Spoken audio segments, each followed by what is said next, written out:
I have been receiving many calls regarding flooding, and even going back prior to this flood, and a lot of questions about, did the house ever flood? And there are a lot of misconceptions about flood insurance and myths. And I have called, I asked Jim Rollo to be on the show today from State Farm Insurance.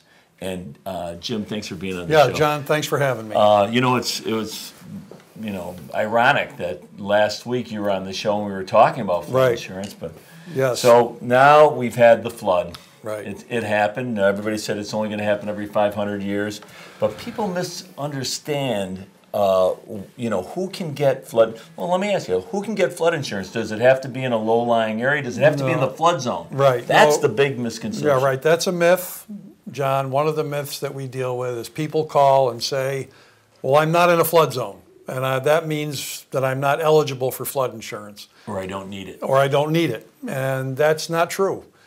Flood insurance can be purchased by anyone, whether they're in a flood zone or not. There are very rare exceptions where a property is not eligible for flood insurance because of the way it was built, not in compliance with code, but that's very rare.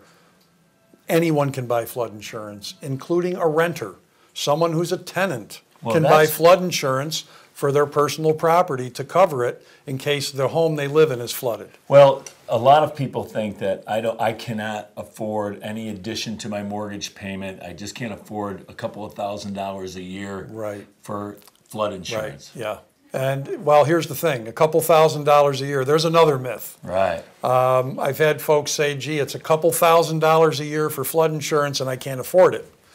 The fact is that if you're in a preferred risk zone, which most of the properties in Broome County are still in a preferred risk zone because the map changes have not become effective yet, you can get, and as an example, $100,000 of coverage for less than $300 per year.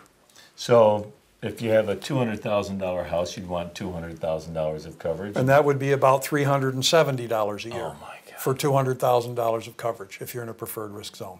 And after the maps become effective, you'd be able to continue to pay that preferred risk premium for 2 years after the maps become effective, because they changed the law to make it more comfortable for people to afford the flood insurance after the maps become effective. Yep. So what about sewer and drain backup?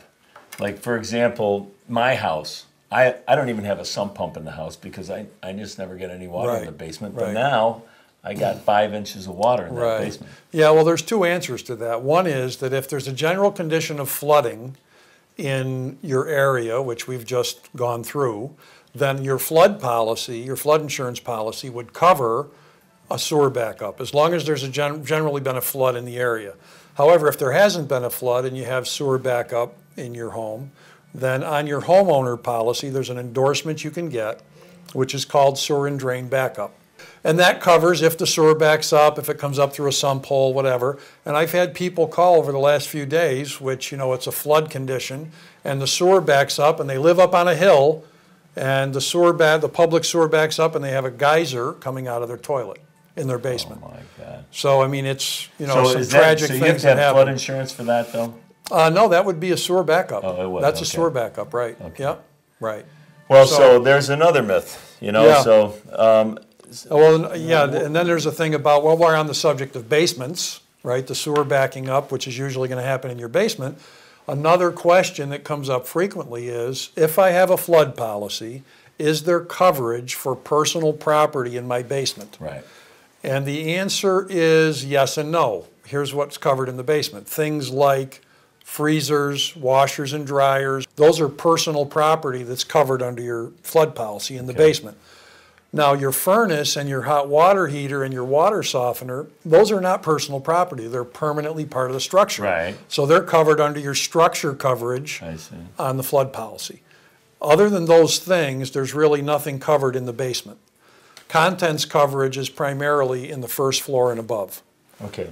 Now, something you said to me earlier today I think is important, and that is that FEMA, if you were covered the last in 06, right, and you did not get flood insurance after they helped you, right, you're not covered now. Well, yeah, their stated policy, FEMA's stated policy on their website, it's public information, you can look it up, is that if someone is given assistance after a flood, like in '06 many were, then subsequent floods that occur will allow you to receive assistance from FEMA only if you maintain continuous flood insurance, between the floods. So if you didn't get flood insurance after the last assistance you received in '06, then according to FEMA's stated policy, and you didn't have flood insurance, you got help in '06, they're not going to be able to give you help now because a prerequisite is to have flood insurance. okay. Well, I Now, don't they wanna- may change that, but that's their stated policy. Okay, I don't want to get into too much here, but if somebody has questions specific to all of this, and they're not insured by you, can they still call you? They can call me, sure. I get Okay. calls all the time from people asking me questions about what's covered, what's not covered, what is the cost of flood insurance, and my neighbor told me I can't get it, or my neighbor told me this following. We want to try to dispel those myths. Now, if you went to buy flood insurance today, and it's not being required by your mortgage company, there is a 30-day waiting period for it to become effective. So that's the thing is, if someone thinks, well, I'll wait until I watch the Weather Channel and see if something's coming at Yeah, us, right. and then I'll run out and get a policy. They deliberately put a 30-day waiting period on to avoid those kinds of situations. Right. So, but if a mortgage company is requiring you to get it as a result of you applying for a mortgage on an existing property, or you're purchasing a property and they're requiring it, there is no waiting period. That's waived. I see. Right. Okay. So. All right, Jim, Okay, thanks John. a million. Yep. Appreciate it. Thanks so much for having me. Okay.